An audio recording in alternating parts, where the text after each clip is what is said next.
early exchange, shaping policy, advancing development. This is Early Exchange, where the big story lives. We're going to look at our big story for today, which is to look at the projection of the IMF as regards global economy, which has been in line with the projection made in April, according to World Economic Outlook, that the global rate will be at 3.2%. But IMF is saying that the implication on inflation and the issue of monetary policy is yet to normalize, and which means that the economy is at a sticky spot. What will be the implication of these in months to come or in weeks to come? Let's shift the conversation to our guest who joins us virtually. This morning we are hosting Fidelis Atabo, who is the development economist and banking expert. Glad to have you joining us on Early Exchange this morning. All right. Good morning, Mr. Femi. Nice to be here with you again. Good to see you again. Yep. All right. Thank you very much. Just as you have rightly pointed out, you know, when an updated version, this projection by the IMF, giving the indication that the global rate is in line with the projection made in April, that's projected that the World Economic Outlook is at 3.2%, and also stating that the economy, the global economy, is at a sticky spot. How do you react to this?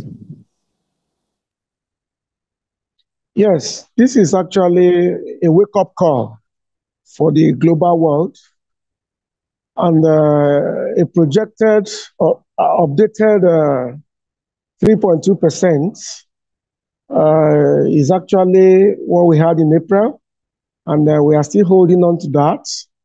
And it's a wake-up call for the global world to sit up, to be able to redouble their efforts because of the high level of uncertainties that has actually bedeviled the global economic space. You know, we are seeing that continents around have their unique challenges. And these unique challenges may even make some continents, some economies, not to even record any meaningful traction, even from this growth that we are envisaging or that has been projected. It is being projected. It now behoves on the economies to trigger and retool their variables to be able to meet up with these goals. But a docile economy will not even or may not even record a traction from this growth that is expected. And we have some of these economies in Africa that needs to really wake up to be able to meet up with this. And what we're able to pick out from this projection is that there is going to be complicating monetary policies, just the way Nigeria is battling. You can see it is not limited to only Nigeria. Even other countries are also facing this because of escalating inflation. Yeah, and then we also picked from the report also that the trade tension across the globe is also going to affect the extent of growth that is going to be achieved by each of the continents and economies. Depends on how they have been able to manage it in line with the peculiarities of each of these continents, each of the economies, each of the countries, as the case may be. Then we are also seeing that inflation also is another threat to this growth that we are envisaging or that has been projected. But, you know, it leads to continuous tightening of interest rates, you know, which is not always good for the manufacturing companies across the global world because they need to take some quality risk assets to be able to invest. But if the interest rate is on the high side, you know, it will definitely affect capital injection into level of production, you know.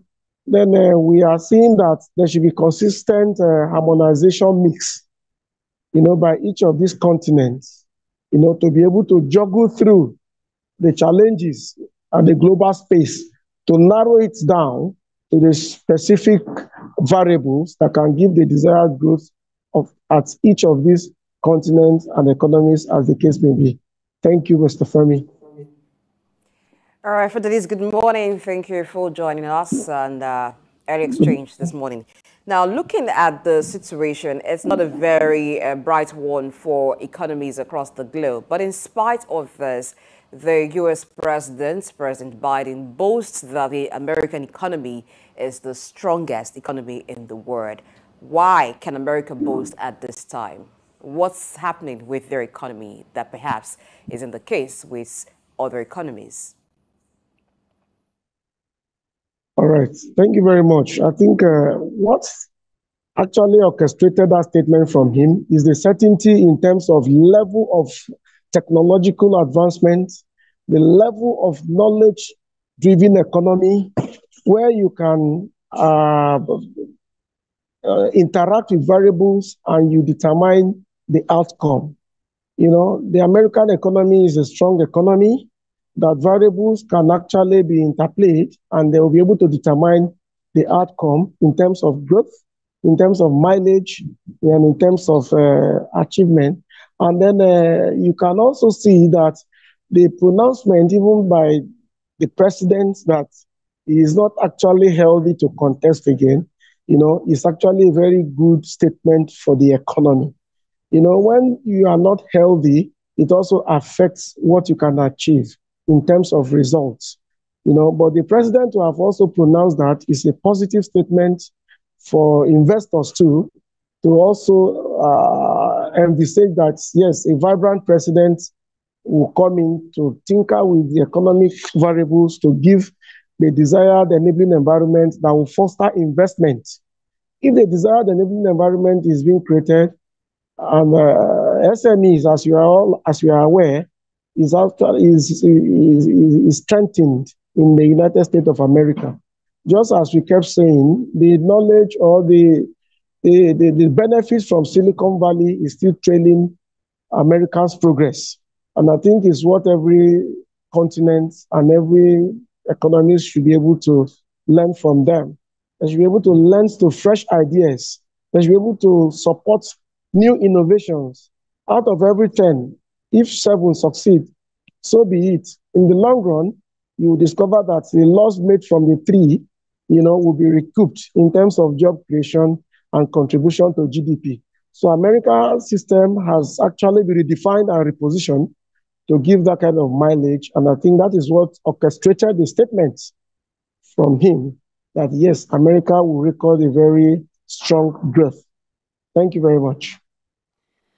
All right, let's go back to the report released by IMF. And IMF is saying that services price inflation is holding up progress on disinflation, which has also held to ransom the normalization of the monetary policy. I would like you to shed more light on these, and how do you see this turning out in weeks or months to come? All right. You know, services price major challenge with some of these continents, most especially African continent, to be precise. You know, the attention that is being given to service sector, you know, is actually not really good enough, you know, to be able to unbundle the sector for the kind of economic gains that you are supposed to maximize from the service sector. You know, for instance, you will discover that in Nigeria, for example, you know, there's a lot of capital flight that is being emanated from the contracts that have been awarded to the foreigners that come into the country. But these contracts are supposed to be awarded to our own indigenous contractors, which we know that some of these foreigners that will even come to the country actually call for their services at the end of the day. So we have high rate of foreign patronage in terms of contracts in some of these continents. And by that, you will discover that the capital flight will begin to affect the money that is supposed to be reinvested in a particular economy where this money is being generated from. Then service sector also, most especially like educational sector, you know, in some African countries, we don't give it a a serious attention, because in Nigeria, for example, the politicians, the political class, they have power, and then it has become so glaring to everybody that once you attain that political position, you have power. And we are beginning to see that the political exploits, and the wealth being made from politics is beginning to derail the politicians from acquiring economic knowledge that can drive our economy. So you see that the politicians go for wealth instead of knowledge. But in America and other developed nations, they go for knowledge, and it is knowledge that leads to wealth. And that is why we are saying that a knowledge-driven economy is a contemporary economy that every nation that is aspiring to develop, should be able to come up with it. So we are looking at it that a knowledge-driven economy will boost the service sector. Yeah, by the time that knowledge-driven economy boosts the service sector, in terms of unbundling, you will discover that we have more MSMEs, in the country with traction and mileages of activities that can add to our GDP, which is actually the expectation. But in an event that the knowledge-driven economy is not being given attention, service sector is not being given attention, only oil cannot survive some of these African countries. That is why it is expected that this inflation can come if we don't give proper attention to service sector. And I think the expectation of government now is to begin to harness that sector to make it more viable. Thank you very much. Now, from what you said, it seems that the kind of service inflation that developed economies would experience would be less compared to what developing countries would experience, because it's not knowledge-driven. Now, beyond just having a knowledge-driven economy, which would reduce the rate of service inflation, what other factors would these developing countries need to consider and pay attention to? All right, what they actually need to consider is their economic growth. When you are looking at economic growth, we try to look at it from the perspective of emerging economies like Nigeria, developing countries as well as emerging economies. So the growth rate in an emerging economy is actually going to be very slow. And it's going to be slow for the fact that you and I knows that the developing economies, they are still redefining and try to embark on improvement in institutions. We have observed that there are more or less weak institutions in developed economies, which is actually affecting the kind of development that we are looking at. So institutional retooling, institutional improvement to be able to look against every sector of the economy, that can boost investors' confidence in the first place is actually what the developing economies needs to look at. Because if you don't have a strong institution and anything goes, it becomes a very big challenge for investors to invest. It becomes a very big challenge for local companies too to also invest further. So institutional retooling, institutional upheld, is one of the major things that the developed economies needs to look at it. In terms of inflation also, we also see that the developing economies, they need to look at the inflation policy and how they can be managed. We will see here that in developing economies, because of the pressure, inflation pressure, CBN is going to be under serious pressure to adjust interest rates. And if CBN is going to be under serious pressure to adjust interest rates, I think it behoves on this developing, on Nigeria to be precise this time, to be able to come up with other buffers that will be able to bring down the inflation that we are talking about, which one of them is actually diversification, which we'll talk about that later.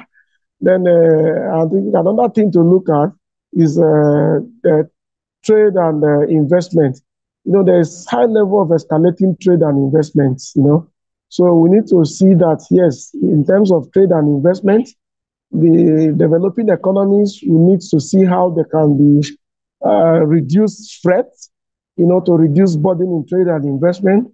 Logistics, can also be looked at, to make it more seamless, and other attendant factors that can make trade and investment seamless to reduce cost of doing business, international business, to promote exports.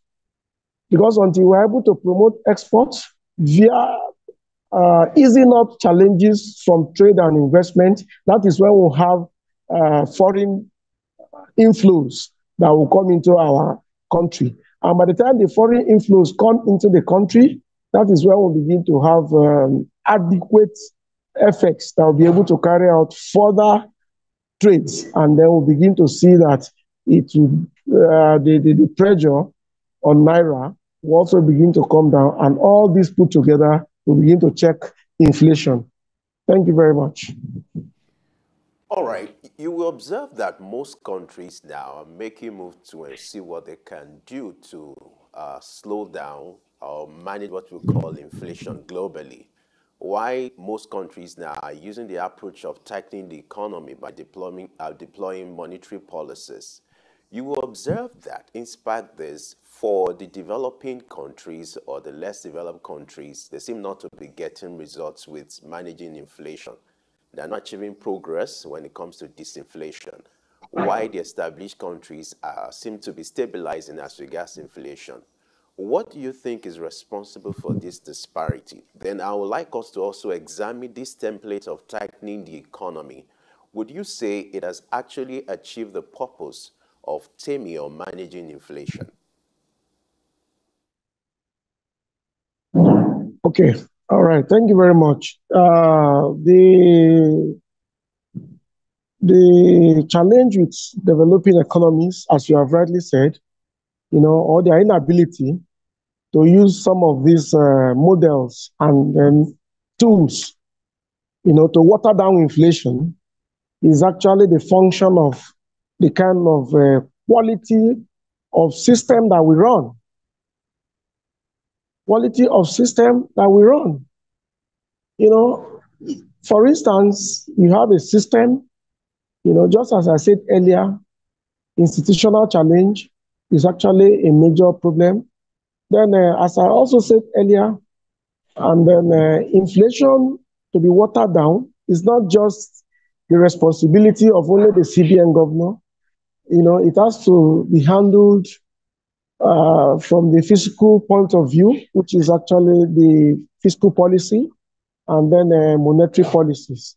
By the time they also juggle this together, then we also need to have the crop of people in the country that are ready and as support to embrace these efforts.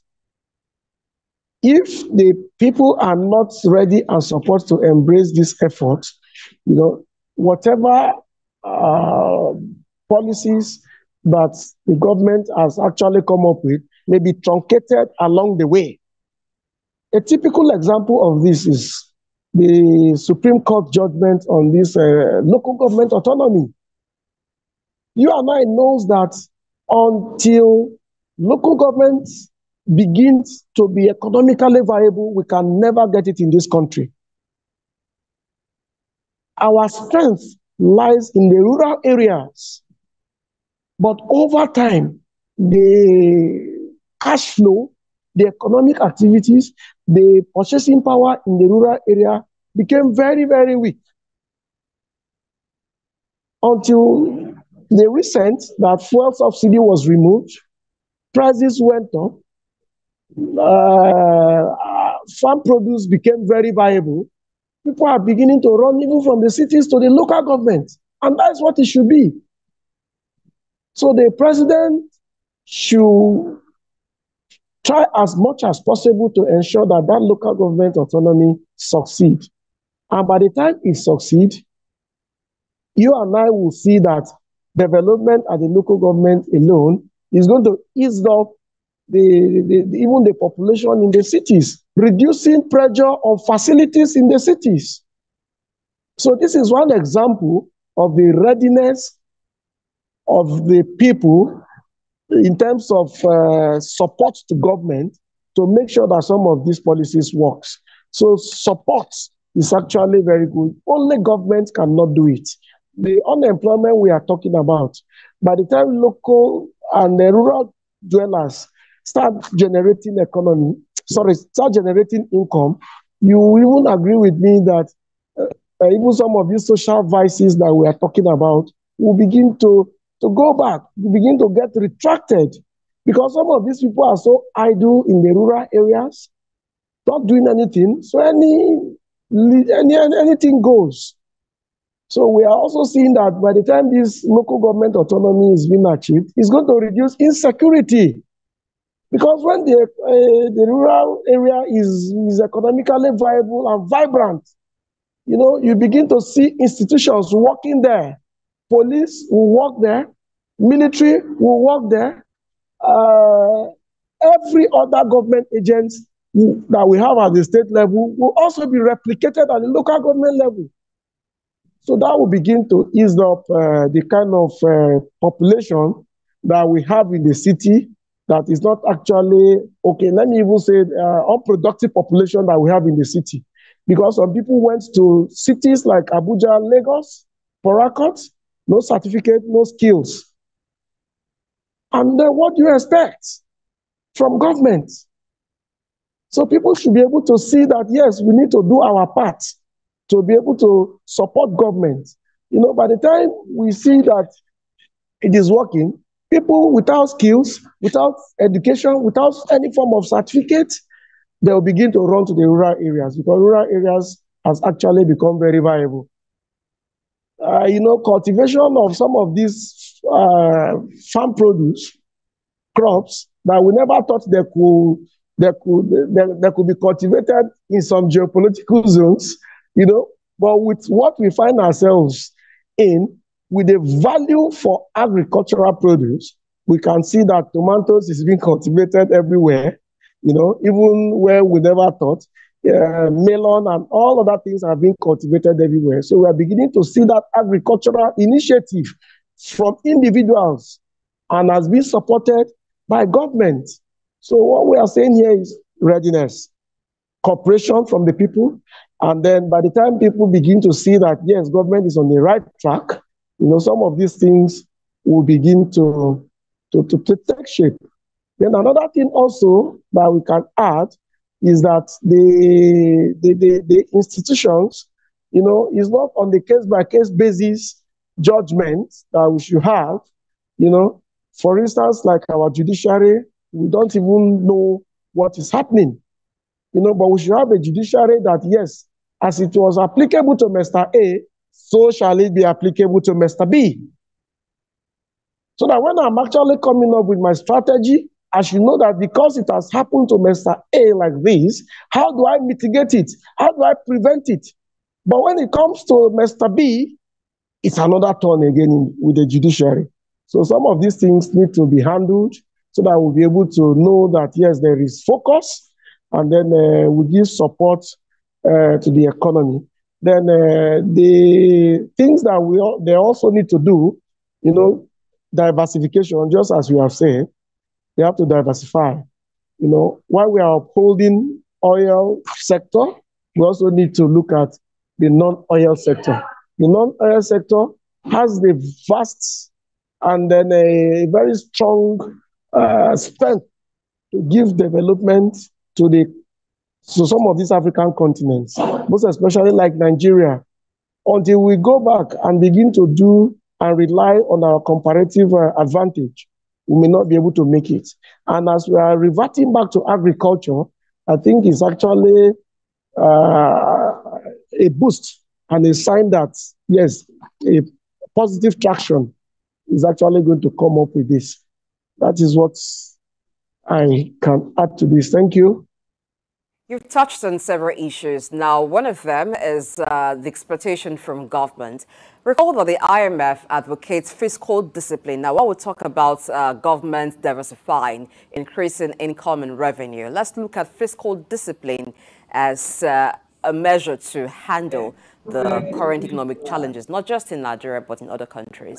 In what area would this fiscal discipline be needed? Yes, the area that fiscal discipline will be needed is actually the area of trying as much as possible to bring in businesses into the tax net.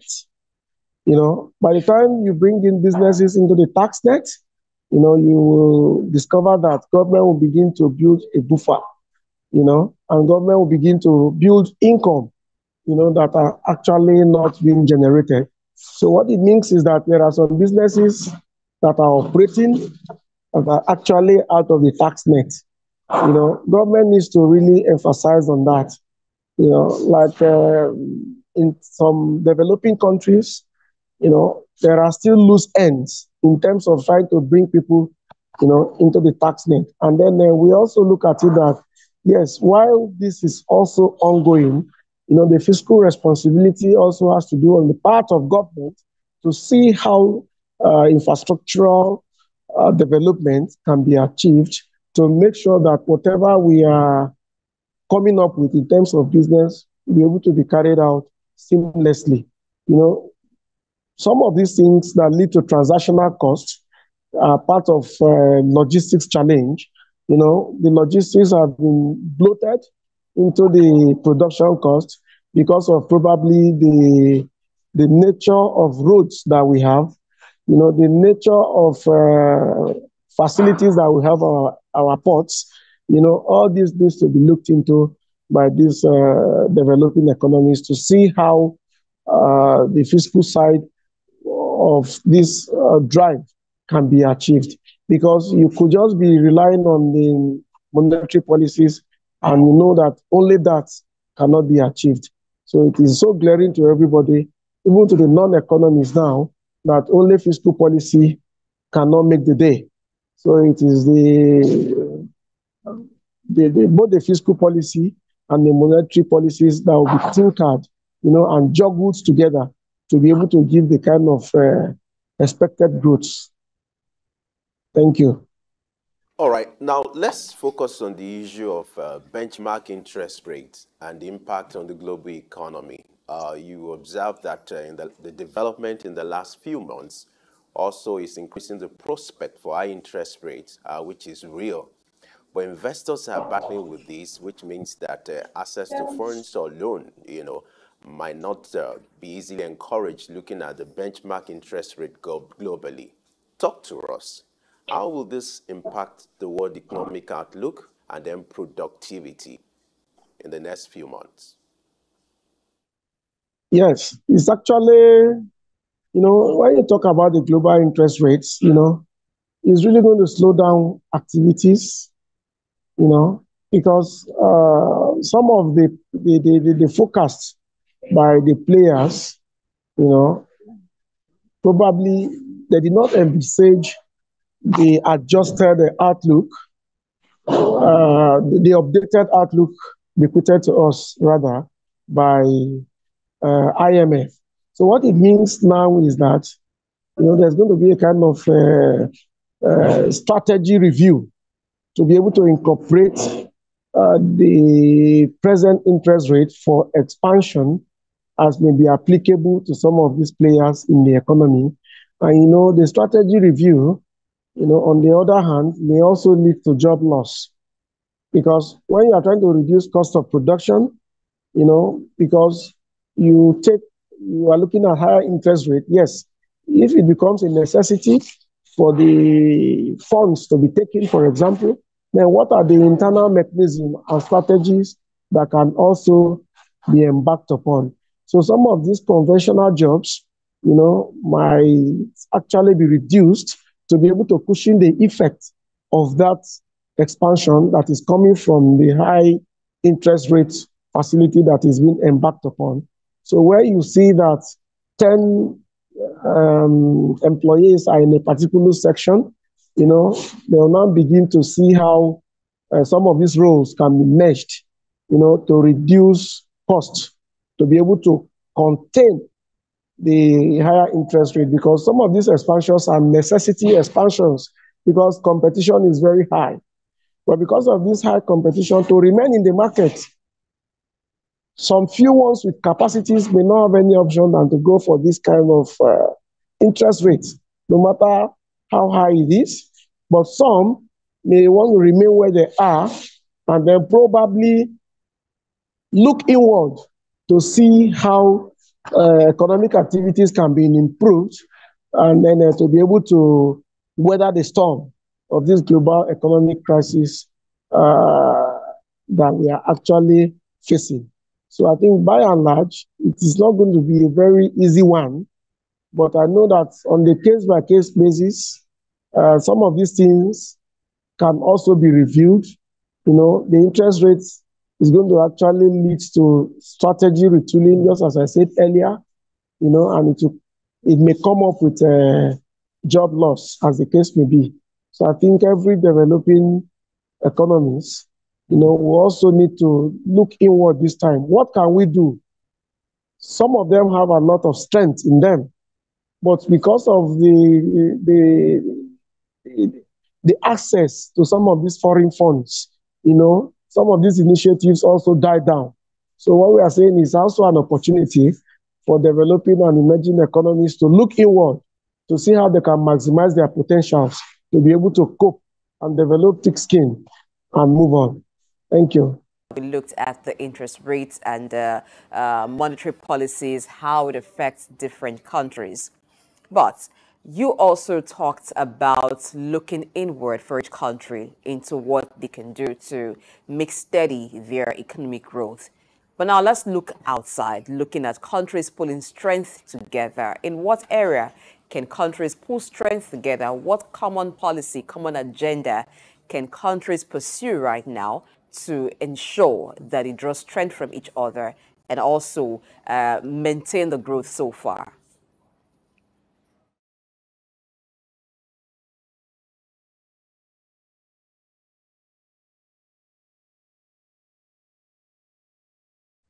From the global community, one, any, how do I call it? Any avenue that can bring a more volatility, any avenue that can lead to escalation, or let me say misunderstanding between nations, just like we have between Russia and Ukraine. You knew what we suffered, and then part of the multiplier effect, we are still suffering it. It also led to what caused food shortages, like wheat and other supplies that we get from that axis into some of the developing economies. So what I'm saying in essence is this: we should look away from crisis at this time. There should be that cooperation, there should be dialogue over every disputable issues, so that we'll be able to reach, they'll be able to reach amicable resolution, that will work for the parties involved globally. This whole idea of personal agenda over the global agenda, we need to soft pedal a little, because if we are able to do that, you discover that the players in the global economy, will have a lot to achieve. Then we'll also look at it again from the trade cooperation. There should be a lot of cooperation in the terms of trade, whereby nations will soft pedal some, how do I call it, some levies, as the case may be, some charges, probably what may make nations to trade seamlessly at this time. I think we need to actually look at that to see how they can be handled. Then security. You see that in some nations, borders are not easily accessible. A crime is committed in one country, for example, flee to the other country. So there should be this joint border management, between countries at the global perspective, so that you cannot commit crime in one particular country, for example, then find it very easy to flee to another country. So I think that security cooperation also needs to be there, so that we'll be able to track the criminality that may hinder trade and economic activities within the global space, and then as peculiar to each of the continents that we also have. Then, educational cooperation needs to be there too. We need to also look at it, how we can improve knowledge-based economy. And these things are not just done with a word of mouth. Some of these online knowledge that people acquire, how can the government also make it seamless for citizens in a particular country to also acquire knowledge? And how can the corresponding institution, for example, also self-pedal or give some level of concession for individuals to be able to also afford, and for government to be able to also afford? So educational cooperation is also what is actually needed from the global players. Then finally, we'll look at industrial cooperation. They will begin to see that there are semi-processed products in a particular country that very probably is going to be turned to finished goods in another country. What it means is that a portion of job, a portion of income to GDP, is actually being extracted out of that particular country where we have semi-processed product that is going to the other country. By the time we go into partnership, with some of these countries, instead of going to finish it in another country, why can't we have the plant in that particular country where we have the mineral resources, where we have the raw materials? So this can boost industrial development across the continent, and most especially in Africa, because some of these or most of these resources are domiciled in Africa, but what is living here is semi-processed. But by the time we have this cooperation, we create an enabling environment for investors to come, then you now discover that some of these plants will be mounted in African countries, and by that, it will generate revenue, it will create jobs, and it will begin to improve GDP.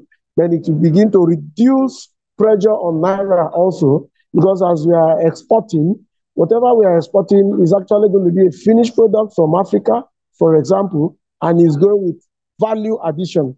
And I think with all this, if we can look around the 4 factors or the 4 points that I have made, if we can cooperate around these 4 factors, most especially industrial cooperation, educational cooperation, security and trade, amongst others, I think there will be a great mileage for the global economy, to be able to get a reasonable and substantial traction of growth, within the economy, which would dovetail into well-being for each of these continents and the global people that also live on Earth. Thank you very much. The geopolitical tension and crisis, which has also impacted the global economy, you agree with me that that has led to several fragmentations when it comes to the issue of economic relations. You have nations reviewing their alliance and realliance with several countries as a result of this crisis. Now, for Africa, who has always been at the receiving end as a result of this global crisis, what kind of internal cooperation would you expect between African countries in order to achieve stability, or what I call economic buffer for this kind of development, which has led the world more fragmented than before? So for Africa to recover from this, you're aware of the impact of Ukraine and Russia war on most African countries. What is happening in the Middle East? For Africa to recover from this, what kind of internal realignment that should happen within the continent to ensure stability and also like economic buffer from the effect of this?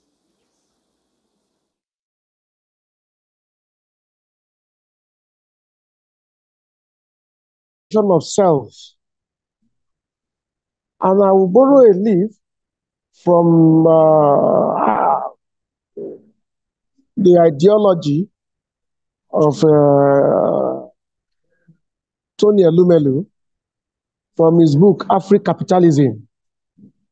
Afri-Capitalism is all about capital formation. Afri-Capitalism is all about we have our people that can prosecute these exploits, economic activities. Afri-Capitalism is the fact that we can do it ourselves. Afri-Capitalism by Tony Elumelu also say that Africa has what it takes to develop. So I think on this note, I want to applaud the chairman of United Bank for Africa, Mr. Tony Elumelu, for that conceptualization.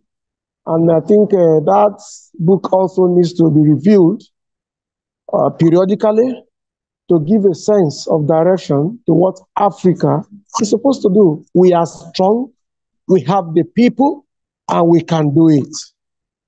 So that is the self-realization that I think we need to have in the first place. Then after that, we now begin to look our individual strengths in Africa. Then by the time we begin to look at our individual strengths, we begin to embark on comparative advantage. In Nigeria, for example, which is the giant of Africa, whatever succeeds in Nigeria has tendency to succeed in other African nations.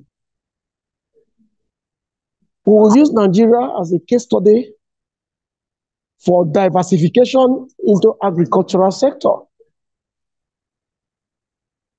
If Nigeria's agricultural sector has been diversified, or has been unbundled rather,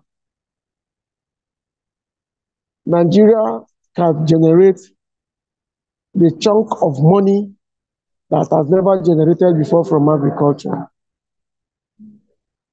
But before now, politics was a very juicy, how do I call it, exploit, most especially for the youth. So it's part of self-realization that I mentioned earlier. Agriculture should be the theme of Africa. And while we are also in this agriculture, do we have our people that can develop this further? Africa needs to begin to train their people to be able to venture into agriculture and its value chain. For example, in our federal institutions, at these difficult times, I expect that every student studying agriculture should be given scholarship. Once they are being given scholarship, one, the parents will have savings. It will encourage them. And after graduation, government should also proceed to create enabling environment for them and support. There's a place in North Central along Jamata Kumbani in Kogi State. A young boy of 23 years made 11 million naira from cassava proceeds that he sold to an ethanol company. And then this ethanol company, how many of them do we have in this country? We don't have them because the source of raw material was not enough for others to come. But with the efforts and with the way Nigerians are going into agriculture, for instance, cassava farming, expect more ethanol and starch manufacturing company to be established in Nigeria. Tomato paste industry. How many of them do we have? It's because the access to raw materials is actually slim. But because tomatoes is being cultivated around the 33 states of the country now as we speak, as compared to the previous knowledge, or from the previous perspective that it is the business of the North, that has been changed. So you now see that there will be more raw materials for establishment of more tomato trees. And the more they take from farmers at a very good price, they'll be encouraged to go to farm. So Africa, we need to begin to look inward to see how we can develop what we already have, our mineral resources. When you talk of mining, what have we done around mining? You agree with me that mining has not really gotten a traction that is supposed to get to contribute substantially to Africa's GDP. We need to harness our own.